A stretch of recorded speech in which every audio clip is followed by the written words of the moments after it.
Hello and welcome again to our study of the Dhammapada. Today we go on to verses number 26 and 27, which read as follows. Pamādamanuyuñjanti, bālā dummedhino janā, appamādañca medhāvī, dhanaṃ seṭṭhaṃva rakkhati.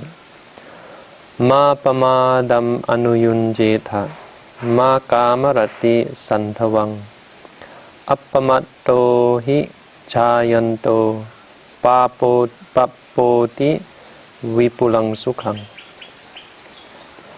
So 2 verses again on the practice of meditation.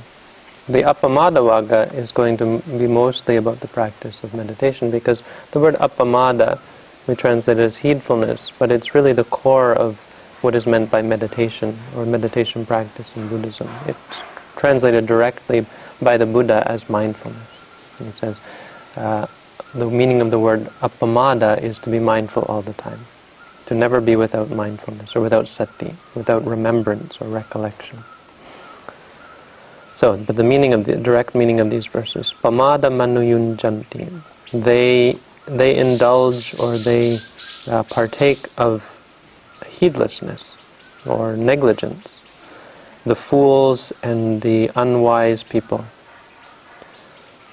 But those who are wise, medhāvī, the wise, partake in appamāda, partake in heedfulness, and guard it, rakkhati, dhanaṃ seṭṭhaṃva, like a high or a special treasure.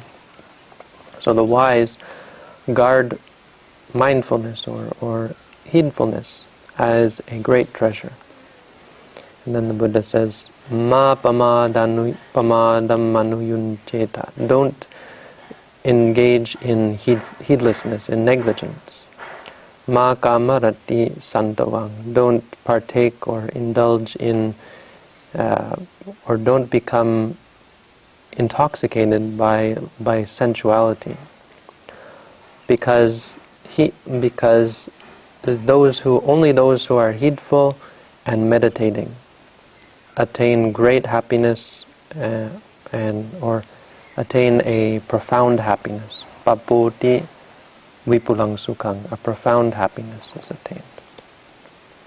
So this is a very important teaching to understand, and it's something that really cuts right to the heart of our attachments in the worldly sphere. Really good story, very short story. But the story goes that in Savatthi there was a holiday, and it kind of seems like a strange holiday, but there are parallels even in modern times. It was a holiday where anything went, anything was allowed. So no longer there was no sense of respect for anyone. The people who partook in this holiday would abandon all sense of respect for mother, father, for boss, for teacher, and so on, and they would go from house to house, probably drunk, and abuse and revile everyone. You pig, you cow, you goat, calling them all sorts of horrible names. And the game was that if you wanted them to go away, you had to give them stuff. So it was like trick or treat, basically, like Halloween, except they really did it. They were really mean and nasty, and they would stay there until you give them some money or some wine or I don't know, whatever, food, and then they would go away. And so the thing was that in Savatthi there was a great proportion of people who were enlightened, or sotapanna or sakitagami, at some stage of enlightenment. So they obviously wouldn't partake in such a festival. And so they had a horrible time for 7 days. And they asked the Buddha not to come to Savatthi, because if the Buddha went there, they would revile the Buddha, and that would be very bad karma for them. So they said to the Buddha, please stay in Jetavana and we'll bring you food every day. So they brought food for 7 days. And then after the 7th day, they came to see the Buddha and said, "Oh, Venerable Sir, we stayed so awful for these 7 days. It was so tiring for us to have to put up with this silliness.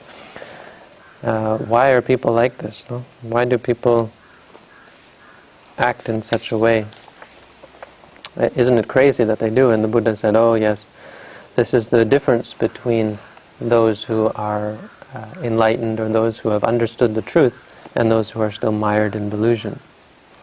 And so the first verse here, and then he's told these verses, and the first verse explains the difference between the two, that an ordinary person, a person who has no idea about what is right and what is wrong, and has never contemplated these things or investigated what might be the truth, what the things that they value are the most base and useless qualities. For instance, negligence or drunkenness. So an ordinary person and people in ordinary life will actually the things that they will cherish are the times when they were the least mindful and the least clear in their mind, right? So when you think in lay life, what people, or not in lay life, for people who haven't practiced meditation, the kind of things that they cherish those times when they were drunk, or when they did something silly and they were having a great time and doing all sorts of crazy things when they were young and crazy, and how wonderful it was, and so on. They cherish these times when they do the craziest things. And so people who, for instance, in this festival, they would always think back to, oh, wasn't it a wonderful time where we could say whatever we want? Didn't we have a great time then? And they make it out to be this wonderful thing. And a person who has actually taken the time to see the consequences of our actions and the consequences of every individual mind state is totally the opposite, and actually cherishes as a treasure those times when they are cogent, those times when they are aware. And one of the big reasons for this, I think, is that a person who has no idea or no skill in understanding experience will have a very difficult time just being with reality. Right? Reality is the worst thing for them, the last thing they want to focus on, because it's unpleasant, it's difficult to deal with. So pain comes up and they're tears in their eyes, and when someone's saying things to them that they don't like, and they get angry when they have to do work, and then they become frustrated or bored or depressed or so on. The last thing they want to do is to focus on reality. And the whole goal or the point in Buddhism, in the Buddha's teaching, is to come back to reality and to find a way to be happy at all times, in any situation, not have our happiness depend on some specific circumstance, and not have it require some specific situation. Because when your happiness depends on something, it becomes an addiction, and it becomes a partiality where you aren't able to accept the rest of reality because you're thinking about or wanting or striving after a certain experience. And the experience has to become further and more extravagant in order to satisfy the cravings, because our pleasure stimulus isn't a static system. No. When you get what you want more of it. When you get more of it, you want even more, and it builds and builds and builds until the only way you can be happy is to have some crazy festival like this, where you go and do something, because you're repressing these desires, you're repressing your greed, your anger, and so on. I heard about this one society, this one group of people, where they will engage in group sex. No, they will get all together and have a big orgy, just like animals.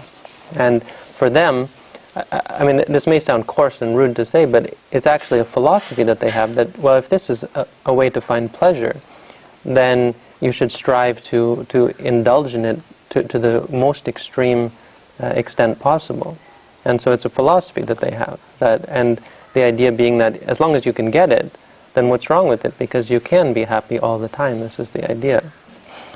And this is for people who don't see what they're doing to their mind. They think it's somehow static. Well, if I want it anytime I can get it, and then if I don't want it, I can come back and not have it.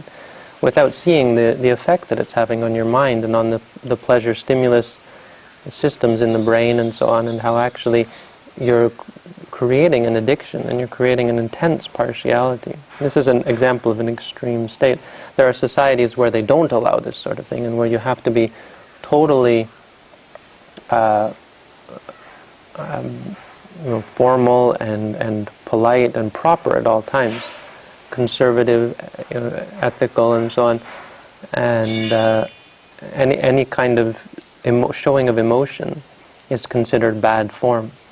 But then they still have these desires, and they repress them and repress them and repress them, and then they have these festivals. So I've heard places where everything has to be proper, and everyone has a role and a hierarchy and so on. But then they have these parties where they get drunk and anything goes. And I heard about the boss getting together with, having crazy things. And so these are the things that I hear in the world, and these things really do go on. I mean, it's actually kind of embarrassing to talk about these things, but this is what's really happening in the world. People are so lost that they actually think these things are a cause for happiness. And so there are scientists and researchers who have studied this and see that it really goes step by step by step until finally it becomes such a perverse thing where you're involving, these groups, or even, they were saying on this one site, this one article that I read, it eventually gets to with animals and so on, right? Where you find this is where you find your pleasure. And so this is the kind of thing that we would have seen in Savatthi. Of course, it just talks about reviling people, but for sure that they had other festivals in regards to sensuality, and this is where the whole Kama Sutra came up and so on. And this is how people in the world think that they can find happiness. There are two ways that we understand this. For someone who practices meditation, it's obvious that these things don't lead to happiness. Right?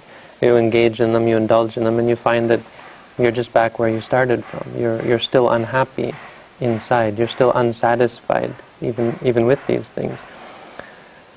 But really, the idea is that we're trying to find happiness here and now. Even if you can say that well, I may be unhappy here, but when I get what I want, at that time I'm happy. So what's wrong with it? I'm getting a happiness, right? At the time when I get it, there's pleasure. But the point is that the whole fact that the bare fact that you want that is a sign that you're not happy. Right? If you are happy, you wouldn't need to strive for something. You wouldn't need to go for something. You wouldn't need to build something. You wouldn't need to create something. You wouldn't need to attain something or get something. So the radical task that we have is to find happiness without getting that, without getting anything, to find happiness here and now. And it's actually really a simple thing, and if you think about it, it's how it should be, that we should find happiness here and now. Why should our happiness depend on something over there? Why can't our happiness be here and now? It's a very valid question, but it's one that we never ask and we always overlook. We think, obviously, if you want happiness, you have to strive for it. You have to go for it. Well, the truth is that even to find happiness here and now, you have to strive for it. And so this is why, actually, often people will find that the practice of meditation is something that is uncomfortable and unpleasant, right? The point being because you always want to go out for something. You want to go after that, and you're trying to train yourself out of that. So sometimes you stop yourself and you say no, and then you feel unhappy, or sometimes you go after it and then you feel guilty or so on, until you finally are able to change your mind and straighten your mind so that you're able to see the goal, to see the object of your desire, and to simply see it for what it is, and to be able to live with the perception of something without having to chase after it. So when you think of something that you normally would like, you're just thinking of it. When you hear a sound that you find pleasant, you just hear the sound. When you see something beautiful, you just see it. And you're able to experience happiness in that moment without having your happiness be only when you get that object. And you find yourself at peace here and now. But it's something that you have to strive for. So we can say that there are these two strivings. This is what the Buddha said. People who strive after pleasure and trying to find some object of happiness. and people who strive to be free from that, to find happiness here and now. It's really two different paths. It's not that we're striving to achieve something or get something. We're trying to stop striving, to stop achieving, to stop chasing after. It's also very difficult. So these are the two paths, and this is what the Buddha lays out here. That for ordinary people, they will just let themselves go. Drink alcohol and take drugs and engage in all sorts of foolishness, enjoying the happiness. But they don't see how it's changing their minds, and they don't see how it's building these mind states. We're not static beings. This is another thing. Is this shows how important the Buddha's teaching of karma is, and it goes a lot deeper than we actually think. Because I don't have karma, you don't have karma. Karma is the truth of reality. There only is karma. We create ourselves out of karma. The whole of our being is created out of karma. The whole of our life is created out of karma. There's no I. There's only the actions, the things that we do. So everything that we do creates us. The reason why we get angry is because we've built up anger. The reason why we have greed and want things is because we build up greed and want things year after year. That's all we are. We're these accumulation or these conglomeration, aggregation of mind states, both positive and negative. Why we have love and kindness is because we've developed this, because we've come to see the truth, because we've come to see how horrible it is to suffer, and so we don't want to see other beings suffer, and so on. We are what we do. We are according to the things that we do and the qualities that we build up. So it's important to understand the difference here, because I think all of us can see in our own lives and in our own past this attachment to negligence, this attachment to having fun and enjoying life and so on, without seeing how it's creating addiction, how it's actually feeding our dissatisfaction. So it's making it harder for us to just be here and now. When we come back to be just here and now, we see how radically opposed it is, that these two paths are. Just being here and now is something totally different, and completely opposed, in the sense that the more we strive to achieve happiness and strive to achieve pleasure, the harder it is for us to find happiness and peace here and now. The more we find peace and happiness here and now, the less we want, the less we need of anything. If you think just where we are right here, right now, when we find happiness here, everything else disappears. Suddenly the whole world, all of who we are, our lives, our friends, our family, all of our thoughts, all of our ambitions have just disappeared, vanished in thin air. Is the first verse. The second verse is an injunction by the Buddha, that once you see this, if you're a wise person, you should not engage in negligence. Don't engage in it, because it will make it harder for you to find happiness. It will make you less happy, less satisfied, less at peace with yourself.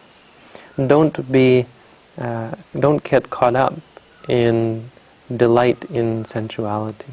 This is what the Buddha says, because this is sensuality is really the worst of them. It's the most coarse of our desires. We may have ambitions or so on, but our desire for sensuality, sights and sounds and smells and tastes and feelings, is the worst, because it involves the body, and it involves chemicals and hormones and so on, and dopamine in the brain and so on, and this addiction cycle, which, as I said, is actually creating what we call sankhara. It's forming our reality. It's changing who we are from the very core. It's not us doing this. It's this doing becomes us. This is who we become.